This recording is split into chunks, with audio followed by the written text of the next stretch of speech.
जय हिंद जय भारत। आप देख रहे हैं जय भारत मीडिया, जहां हम बनते जनता की आवाज़। आज हम आपको लेकर के आए हैं गुरुग्राम लोकसभा में, जहां की चुनाव चल रहे हैं इस समय। और चुनावी सरगर्मियों में आप देख सकते हैं कि किस तरह से कैंडिडेट डोर टू डोर जाकर के अभियान चला रहे हैं, मतदाताओं को रिझा रहे हैं। आज इसी कड़ी में हम आपको लेकर के आए हैं गुरुग्राम के अंदर सरस्वती एन्क्लेव में। सरस्वती एन्क्लेव में जेजेपी के उम्मीदवार राहुल फाजिलपुरिया आए हुए हैं।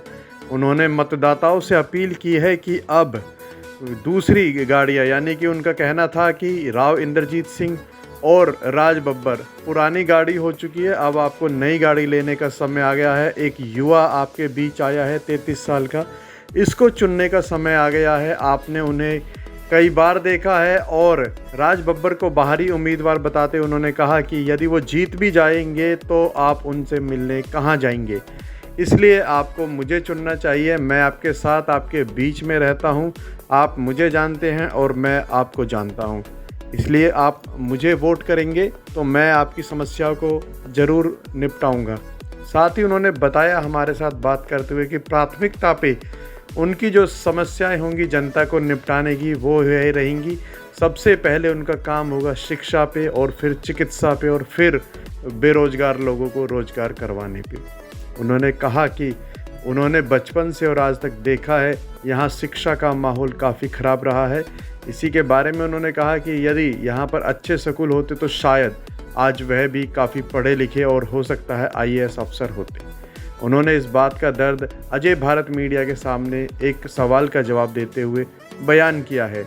देखिएगा ये खास खबर, शेयर ज़रूर कीजिएगा जिससे अधिक लोगों तक यह जानकारी पहुँच सके, और साथ ही साथ वह जान सकें कि किस तरह से एक युवा उम्मीदवार मतदाताओं को रिझाने के लिए किस तरह की बातें करता है, और किस तरह से दूसरी पार्टी के जो नेता हैं उसको किस तरह के लोगों के बीच में जाकर के उन्होंने बताया है कि उन्हें वोट क्यों नहीं देनी चाहिए और राहुल फाजिलपुरिया को क्यों वोट देनी चाहिए। धन्यवाद। जय हिंद जय भारत। मैं तो कहना चाहूँगा कि जनता ने अब की बार विचार कर लिया है बदलाव लाने का। उन्होंने अपना आने वाला कैंडिडेट चुन लिया, अपना बेटा चुन लिया है। मैं और लोगों से कहना चाहूँगा, पहले ही थके हुए हैं, ज़्यादा अपने आप को परेशान ना करें। अब की बार जनता ने अपना विचार बना चुका। राहुल भाई, कहा जा रहा है आपकी जो 10वीं पास है या 10वीं फेल, उसके बारे में कहा जा रहा है, तो उसको क्या जवाब देंगे? मैं तो कहना चाहूँगा कि ये हमारे आदरणीय सांसद साहब की कमी रही है कि हमें अच्छे स्कूल नहीं मिले। हम बिलासपुर थे, बस में लटक झटक के जाते थे। अगर हमारे पास अच्छे स्कूल होते गांव में तो आज शायद मैं भी IAS अफसर लग रहा था, मेरे को क्या जरूरत पड़ी थी राजनीति करनी। यदि आप सांसद बनते हैं तो सबसे पहले क्या काम करेंगे यहाँ के लिए? सबसे पहले मैं वो काम करूंगा जो पिछले 75 साल में नहीं हुए। सबसे पहले मैं शिक्षा देने का काम करूंगा, उसके बाद चिकित्सा का काम करूंगा, उसके बाद अपने युवा साथियों के लिए रोजगार का। और जिस इंडस्ट्री से मैं आता हूँ, मुझे लगता है हरियाणा में हर घर में एक टैलेंट है। सबसे अच्छी, सबसे सुंदर फिल्म सिटी यहाँ पे लाने का काम करेंगे, जिससे हर घर में टैलेंट हो, अपने गांव का, क्षेत्र का नाम करें। इसके अलावा मेवात के लिए क्या योजना है आपने? मेवात के लिए तो मैं कहना चाहूँगा कि कहने को NCR का हिस्सा है, पर आज के टाइम से सबसे पिछड़ा हुआ माना जाता है। और मैं सबको एकजुट, एक साथ लेके चलने का काम करूँगा। मैं ये धर्म और ये हिंदू मुसलमान वाली राजनीति करनी है। मैं एकजुट उनको साथ लेके चलूँगा। वहाँ पे कई सालों से कह रहे हैं कि रेल आएगी, सीटी बजाएगी, हम लेके जाएंगे रेल, हम उनको सीटी बजा के दिखाएंगे। कांग्रेस उम्मीदवार 2 बूढ़ी गाड़ियाँ खड़खड़ करके बंद हो जाएंगी। आपके सामने एक जुआन युवा खड़ा है, पूरी लोकसभा में भाग भाग के काम करके दिखाएगा आप लोगों के सामने। युवा होना ही क्या आपकी काबिलियत है? इसके बारे में क्या काबिलियत आप जनता को दिखाएंगे कि आपको वोट दे? मेरी काबिलियत, मेरे आज बड़े बुजुर्गों के आशीर्वाद से एक अच्छे मुकाम पे हूँ, लेकिन फिर भी मेरे समाज को कभी भी मेरी जरूरत पड़ी तो मैं खड़ा रहा। जैसे कि किसान आंदोलन, हमने उसमें गाने बनाए, उसमें आहुति डाली, वहाँ पे जाके धरना दिया, फिर भी हमारे ऊपर नकम्मे की सरकारों ने केस मुकदमे लगाए। हाई रेजिमेंट का मुद्दा था, फिर भी हमारे साथ दुर्व्यवहार हुआ, फिर मुकदमा लगाया गया, आज भी मुकदमे चल रहे हैं। जब हमारे जवानों के साथ पुलवामा अटैक हुआ, उनके सम्मान में हमने कैंडल मार्च निकाली। जब यूपी के अंदर बच्चियों के साथ बलात्कार हुआ तो गुड़गांव में सबसे पहले आवाज मैंने उठाई। तो ये मेरी काबिलियत है कि समाज को जब भी मेरी जरूरत हुई तो मैं समाज के बीच में रहा। सरस्वती एंक्लेव आरडब्ल्यू के द्वारा उन्हें बुलाया गया राहुल यादव फाजिलपुरिया को, तो उनके आने पर आप जनता का क्या उम्मीद है उनसे, उनके आने के बाद में क्या समझते जो उन्होंने वायदे किए वो पूरे होंगे? देखो, जनता के सामने एक युवा चेहरा आया है और आरडब्ल्यू टीम के मतलब सहयोग से जो उनका बहुत मान सम्मान हुआ है, और वो जनता से एक रिक्वेस्ट करके गए हैं कि अब की बार एक 33 साल के बच्चे को आप मौका दो।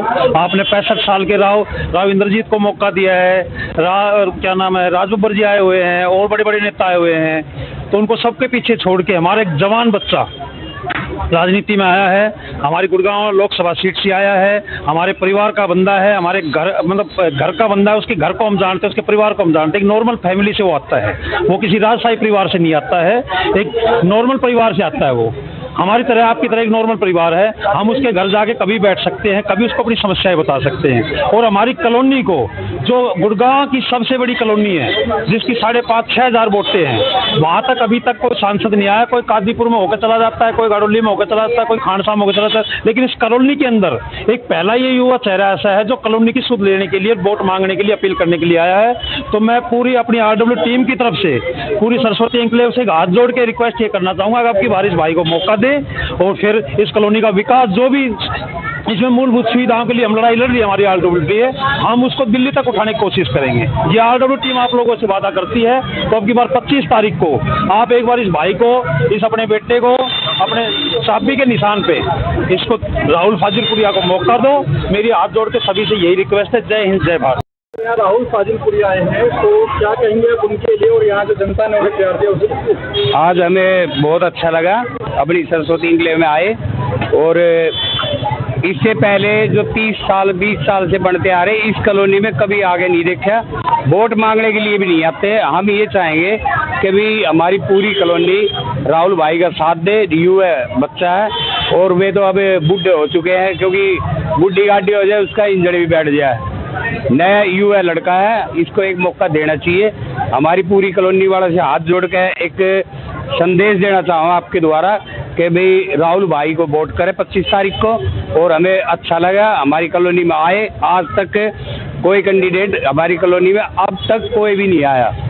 जब से हम अपनी 50-51 साल उम्र होली, हमें आज तक हमने नहीं देखा। ये सिर्फ शहरों में और गांव में यहाँ हो गया चला जाए, जो कॉलोनियाँ हैं उसमें ये कभी नहीं आते, बनने के बाद भी और बनने के पहले भी। ये लड़का आया हमारी कॉलोनी में, हमें बहुत ही अच्छा लगा। हम पूरी कॉलोनी से एक संदेश भेजना चाहो कि भाई राहुल भाई का साथ दो और पुरानी गाड़ियों को छोड़ दो अब, क्योंकि जब सरकारी 10 साल 15 साल दे रही है तो वो तो फिर भी घने काफ़ी बुढ़े हो चुके हैं। अब युवा बच्चे को हम आशीर्वाद देंगे और उनका साथ देंगे। हम पूरी कॉलोनी से रिक्वेस्ट करेंगे, घर घर जाके वोट मांगेंगे, अपील करेंगे। जय। हाँ, जो अपना राहुल भाई हमारे आज बीच में आए हैं, वो मेरे कहने से नहीं आए, पूरी कॉलोनी ने जो उनसे बात की थी उस वजह से वो यहाँ पर कहने में, उनका हालचाल पूछने के लिए आए थे, अपनी वोटों की अपील करने आए थे। और आने वाले समय में जो कॉलोनी ने आज इतने उसका लेट तक इंतजार किया और उनको आश्वासन दिया कि हम आने वाले समय में आपको 25 तारीख चाबी के निशान पर मोहर लगाएंगे और आपको यहाँ से जिता के भेजने का काम करेंगे। और जो हमारे सांसद जी तो पहले बने हुए थे, आप भी शायद पटौदी रोड का हाल देखा होगा, जो आज हम 10 साल से उस रोड को भुगत रहे हैं और वो रोड की हालत बहुत ख़राब है। सामने ही हीरो होंडा चौक से लगा कर 10 सेक्टर चौक तक जो रोड की हालत ख़राब है, अंदर कॉलोनी के अंदर जो हालत ख़राब है। और आने वाले समय में जैसे भाई राहुल को अगर मौका मिलेगा तो हमारे सारे काम। कृष्ण भाई साहब, आप ये बताइए कि जैसे कि राहुल जी ने बोला है कि मैं आऊँगा तो शिक्षा पे सबसे पहले काम करूँगा, तो क्या लगता है आपको शिक्षा में क्या बदलाव आ सकता है और उनसे उम्मीदें आपको एज ए जेजेपी लीडर क्या उम्मीद है आपकी? शिक्षा का एक सबसे महत्वपूर्ण काम है जी। अगर आज हमारे यहाँ पर जैसे NCR का एक हिस्सा बोला जाता है मेवात के अंदर शिक्षा का बहुत बुरी हालत है। वहाँ के बच्चों का आपने अच्छी तरह पता होगा क्या हालत है। और यहाँ पर जो हमारे बच्चे, जो गुड़गांव की इतनी बड़ी आबादी हो रही है, रेवाड़ी की हो रही है, अगर यहाँ पर अच्छे स्कूल हो, प्राइवेट स्कूल हो, कोई भी बच्चा अनपढ़ नहीं रहेगा। और अनपढ़ नहीं रहेगा तो आने वाले भविष्य में उसको काम मिलेगा, बेरोजगारी ऑटोमेटिक खत्म हो जाएगी। मेरा यही कहना है, शिक्षा के ऊपर सभी नेताओं ने काम करना चाहिए। और ये तो मैं अच्छी बात मान रहा हूँ, जो राहुल भाई की सबसे बढ़िया सोच है, और इस सोच को अगर जो खरा उतरे तो बहुत अच्छी बात, बहुत बहुत। मेरा नाम पवन धनकोट है। हम सुबह से राहुल यादव फाजिलपुरिया के साथ प्रोग्राम जैसे शुरू होते हैं, हम सुबह से उनके साथ रहते हैं और आखिरी जो प्रोग्राम होता है उनके साथ रहते हैं सुबह से शाम तक। आज इसी कड़ी में हम सरस्वती इंक्लेव में पहुंचे हैं और सरस्वती इंक्लेव वासियों ने फूल मालाओं से उनका बड़ा जोरदार स्वागत किया है और आने वाली 25 तारीख को ज़्यादा से ज़्यादा वोट देने की उन्हें भरोसा भी दिलाया है।